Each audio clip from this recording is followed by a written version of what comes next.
How can Africa be so poor and yet be materially so rich? It's real simple.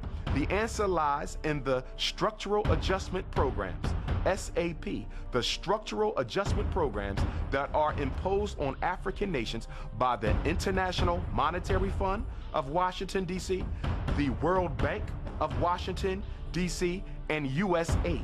These three organizations come into Africa, loan money, and then charge an interest rate on that money that they know the African nations can never pay back, thusly re-enslaving the entire nation and, in fact, the entire continent. Why was Muammar Gaddafi killed? Muammar Gaddafi was murdered because he, along with the other African heads of state, were about to bring into existence Africa's first central bank.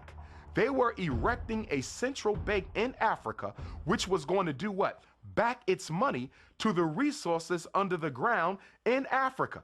Now, what would that have done to the global economic order? Remember, the United States dollar isn't backed on any natural resource. The British pound isn't backed on any natural resource. The Canadian dollar, the European Union, their currency isn't backed on any natural resource because Europe doesn't have a lot of natural resources.